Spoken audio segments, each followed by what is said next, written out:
안녕하십니까. 반갑습니다.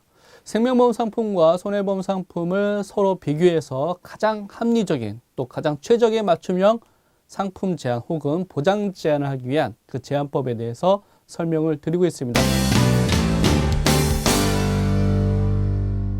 이번 시간에는 수술비와 입원비 중심으로 그 내용을 살펴보도록 하겠습니다.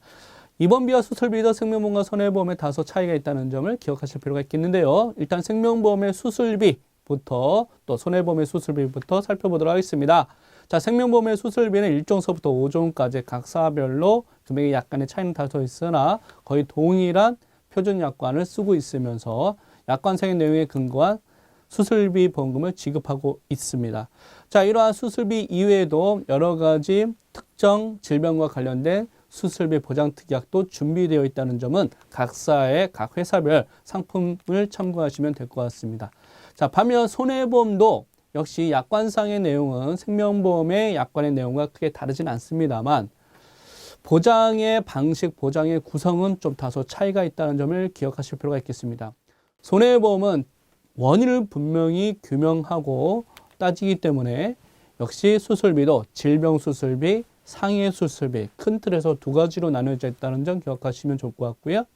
질병수술비가 더 확장돼서 7대 질병수술비 혹은 14대 특정 질병수술비, 16대, 21대 각각의 회사별로 좀 다소 차이는 있습니다만 이렇게 질병수술비가 확장돼서 보장이 된다는 점 기억하시면 좋을 것 같습니다. 손해보험의 수술비는 좀 비교적 열거된 형태들이 많이 있다라고 보시면 좋을 것 같습니다.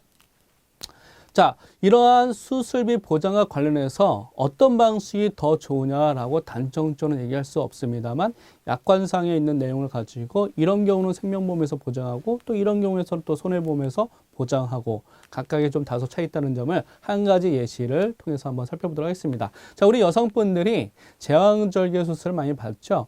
근데 이런 제왕절개 수술과 관련된 거는 임신 출산과 관련된 또 산후기와 관련된 부분입니다. 자, 이와 관련해서 손해보험 쪽에서는 면책사항으로 열거가 되어 있어서 보상하지 않죠. 반면 제왕절개술과 관련해서는 생명보험에서는 일종 수술비에서 지급하더라. 제왕절개 만출술이라고 해서 일종 수술비로 약관상에 명확하게 규정이 되어 있다는 점을 기억하시면 좋을 것 같습니다. 이렇게만 보면 또 생명보험의 제왕절개와 관련된 부분에 대해서는 보장이 되기 때문에 또 그것은 손해보험에서 보장되지 않기 때문에 굳이 비교를 한다면 생명보험에서 우위점이 있다라고 또 판단될 수 있는 부분이 될 것 같습니다. 물론 이것이 전부를 다 얘기하는 것은 아니라는 점을 기억하실 필요가 있겠습니다. 자, 이어서 입원과 관련해서 한번 살펴보도록 하겠습니다. 입원과 관련해서 역시 생명보험의 약관상 보험금을 지급하지 아니하는 면책사항을 보시게 되면 재미난 사항들을 우리가 발견할 수 있을 것 같은데요. 지금 이 자료를 보시게 되면 다음 각호에 해당하는 경우에는 질병 및 재해 분류에서 제외하여 보험금을 지급하지 아니한다고 되어 있습니다. 좀 더 자세하게 말씀을 드린다고 한다면 5번 항목에 정상 임신분만 전후의 간호 및 검사와 인공유산, 불법유산 등의 경우에는 보험금 지급하지 않는다라고 되어 있습니다. 자, 제가 앞전에서 수술비의 경우에는 생명보험의 제왕절개 같은 경우는 보험금 지급하더라 이렇게 말씀을 드렸었는데요. 다시 입원비에 왔을 때는요. 생명보험에서 입원비와 관련해서는 이런 임신도 정상 임신이라고 하는 또 분만 전후, 또 산후기, 인공유산, 불법유산 이런 부분과 관련해서는 보험금이 지급되지 않는, 즉 입원비가 지급되지 않는 면책사항들을 주의해서 보셔야 될 것 같습니다. 참고로 여기 정상 임신이라고 되어 있는데요. 이 정상 임신, 그러니까 사람이 기본적으로 자녀를 낳는 과정은 뭐 이건 질병도 아니고 또 재해도 아니죠. 그렇기 때문에 정상 임신이라는 표현을 썼습니다. 경우에 따라서는 각 사별마다 좀 차이는 있습니다만 정상 임신이 아닌 뭐 경우에 따라서는 임신 중에 여러 가지 문제가 생겨서 어떤 치료의 목적으로 뭐 그런 부분에서 어떤 의료적 기술이 가해진다고 한다면 이 부분에 대해서는 또 보상이 되는 경우가 있을 수 있다는 점. 그래서 이 부분은 참고해서 또 실무에서 확인해 보실 필요가 있을 것 같습니다. 자, 입원비와 관련해서는요, 좀 특이한 사항들을 좀 발견했습니다. 어떤 사항들을 발견했는지 한번 살펴보도록 하겠습니다. 자, 우리 생명보험과 손해보험의 입원비 약관을 봤더니요. 자, 보상하지 않는 손해에서 이런 면책사항들이 이렇게 되어 있죠. 생명보험 한번 이 자료를 보시면 될 것 같습니다. 여기에서 다음 각구에 해당하는 경우에는 질병 및 재해 분류에서 제하여 보험금을 지급하지 않습니다. 라고 되어 있는데요. 자, 1번 정신의 행동장애라고 해서 F00서부터 F99 코드로 질병 분류 코드가 나타나 있습니다. 이 부분에 대해서는 보장하지 않는다는 것이죠.